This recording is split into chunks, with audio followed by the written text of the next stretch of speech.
Among them was a young woman named Adwoa, whose beauty was not just in her smooth, dark skin or her bright, intelligent eyes, but in the intricate patterns she wove into her kent cloth. Adwoa was a weaver, and her hands moved with a grace that mesmerized all who watched. Each thread she chose, each color she blended, told a story of brave warriors, of bountiful harvests, of love and loss. Her cloths were sought after by chiefs and commoners alike, for it was said that wearing an Adwoa original brought good fortune and peace of mind. Despite her talent and the admiration she received, Adwoa was a quiet soul, preferring the company of her loom and the rustling leaves of the nearby forest to the bustling village market. One day, as Adwoa gathered dyes from the forest, she stumbled upon a clearing she had never seen before. In its center stood a colossal baobab tree, its gnarled branches reaching towards the sky like ancient, pleading arms. It was unlike any tree she had ever encountered, radiating an aura of immense power and age. Drawn by an inexplicable force, Adwoa approached the tree. As her fingers grazed its rough bark, a soft, ethereal voice whispered in her mind, "Weave for me, child of Ashanti. Weave a story untold, a love unwoven." Adwoa, startled, looked around, but saw no one. Thinking it was merely the wind playing tricks, she dismissed it. However, the voice returned, clearer this time, filling her with a strange sense of peace. "Do not fear, Adwoa. I am the spirit of the Baobab, guardian of this forest. Your hands possess a magic that can mend what is broken, and weave into existence what is only dreamt." Overwhelmed but intrigued, Adwoa promised to weave for the spirit. Every day, she would return to the baobab tree, her loom set beneath its shade. She began to weave a cloth unlike any she had created before. It was a tapestry of shimmering gold and deep indigo, depicting a tale of a lost prince and a kingdom shrouded in sorrow. As she wove, the spirit of the baobab would whisper forgotten legends and ancient prophecies, guiding her hands and enriching her designs. Adwoa poured her heart and soul into the work, feeling a profound connection to the tree and its enigmatic inhabitant. Meanwhile, in a neighboring kingdom, a shadow had fallen. Prince Kwesi, the only son of the beloved King Nana Kofi, had disappeared without a trace. Kwesi was known for his courage and his adventurous spirit, often venturing deep into the forests on his own. His absence plunged the kingdom into despair. King Nana Kofi, a just and wise ruler, had sent his best warriors and trackers to search every inch of the land, but all efforts proved futile. The queen, heartbroken, spent her days weeping, her joy extinguished. Years passed, and the hope of finding Prince Kwesi dwindled. The kingdom slowly withered under the weight of grief. Festivals ceased, laughter became a rare sound, and the once vibrant markets grew quiet. The king, once a beacon of strength, grew frail and distant. The neighboring kingdoms, seeing their weakness, began to eye their lands with covetous gazes. Whispers of a usurper, a distant cousin named Obeng, started to circulate, hinting at a desire to claim the throne in the absence of an heir. One evening, as Adwoa completed a particularly intricate section of her tapestry, the spirit of the baobab spoke with unusual urgency. "Adwoa, the time has come. The story you weave is not merely a tale, it is a prophecy. The lost prince you depict is Kwesi of the neighboring kingdom. He is held captive by dark magic, deep within the whispering caves, guarded by a creature born of shadow and despair. Your tapestry holds the key to his release." Adwoa gasped, her heart pounding. The thought of venturing into the whispering caves, a place whispered about in fearful tones, filled her with dread. Yet, the spirit's words resonated with a truth she could not deny. "How can I help?" she asked, her voice trembling. "You must take the finished tapestry to King Nana Kofi," the spirit instructed. "Its magic will guide you and awaken hope in his heart. Only when true love and selfless courage intertwine can the curse be broken and the prince freed." Adwoa spent the next few days in a whirlwind of activity, finishing the tapestry with renewed fervor. The gold thread seemed to glow with an inner light, and the indigo shimmered like a moonlit sky. When it was complete, she carefully folded it and prepared for the journey. It was a long and dangerous path to King Nana Kofi's kingdom, but Adwoa, armed with the spirit's words and the power of her creation, felt a surge of determination. She arrived at the royal palace a few days later, her simple attire and the large, folded cloth drawing curious glances. The guards, initially hesitant to let her see the grieving king, were swayed by the quiet conviction in her eyes. Adwoa was led into the king's private chambers, where she found Nana Kofi, gaunt and sorrowful, seated on his throne. Adwoa unfolded the tapestry before him. As the fabric unfurled, a soft, warm light filled the room. The king's eyes widened as he gazed at the vibrant images. He saw his son, Prince Kwesi, depicted in vivid detail, surrounded by strange, shadowy figures and a dark, foreboding cave. He also saw a maiden, a weaver like Adwoa, reaching out to him with threads of light. "Who are you, child?" the king asked, his voice hoarse with emotion.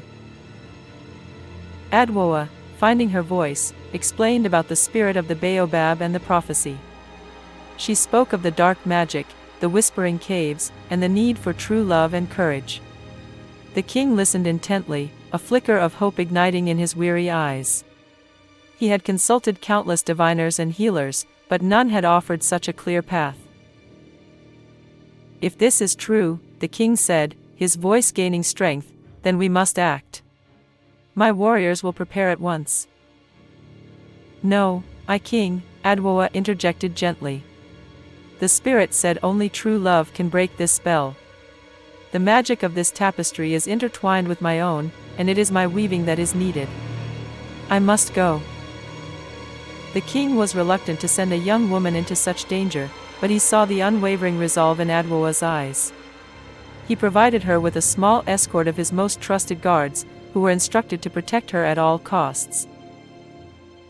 Adwoa, guided by the glowing threads woven into the tapestry, led them deep into the forest, to a part no one dared to venture. The air grew heavy, and the trees twisted into grotesque shapes. Finally, they arrived at the mouth of the Whispering Caves, a dark maw in the side of a mountain, from which chilling moans seemed to emanate.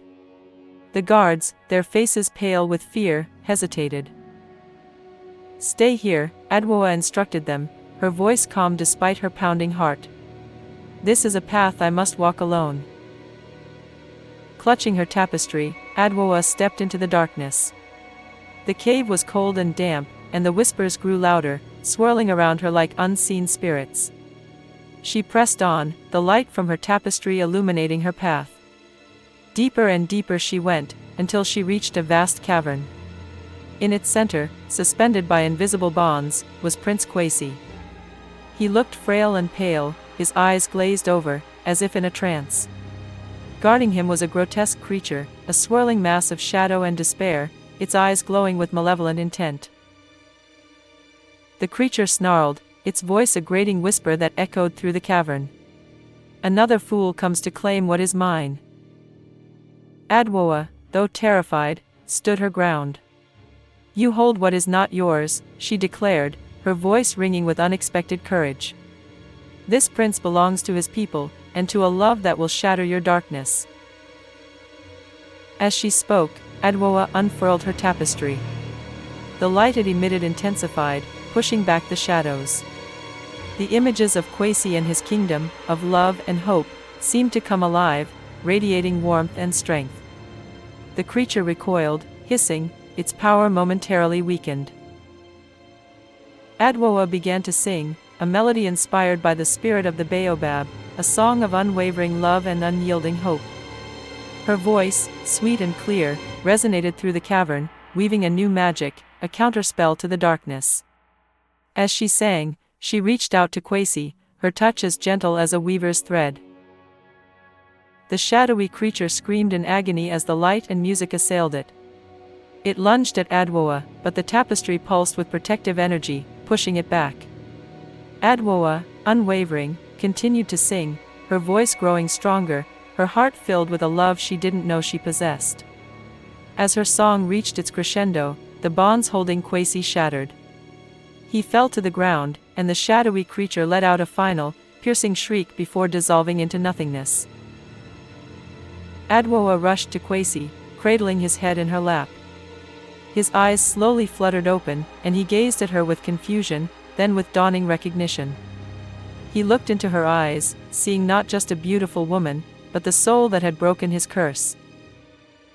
You saved me," he whispered, his voice weak but clear. Adwoa helped him to his feet, and together they emerged from the cave. The guards, who had waited anxiously, rushed forward, overjoyed to see their prince alive and well. News of Kwesi's return spread like wildfire, and the journey back to the palace was a triumphant procession. King Nana Kofi wept tears of joy when he saw his son, alive and restored. The entire kingdom erupted in celebration, their sorrow replaced by exuberant jubilation. Prince Kwesi, now fully recovered, recounted his ordeal and spoke of the brave weaver girl who had rescued him. He confessed that during his captivity, in his subconscious, he had heard a voice singing, and that voice had kept a flicker of hope alive within him. When he had opened his eyes, Adwoa's face was the first thing he saw, and in that moment, he knew a love that transcended all understanding. He turned to Adwoa, his eyes filled with adoration. "Adwoa, you have not only saved me, but you have brought life back to our kingdom. My heart has chosen you. Will you be my queen?" Adwoa, overwhelmed, could only nod, tears of happiness streaming down her face. The king, overjoyed, gave his blessing, and the kingdom rejoiced. The wedding was a grand affair, celebrated with days of feasting, dancing, and music. Adwoa, the humble weaver girl, became queen, her gentle spirit and courageous heart a testament to the power of true love. From that day forward, the kingdom of Ashanti and King Nana Kofi's land lived in harmony. Adwoa continued to weave, but now her tapestries told not just of old legends, but of the love that had defied darkness, and the weaver girl who had brought a prince back to life.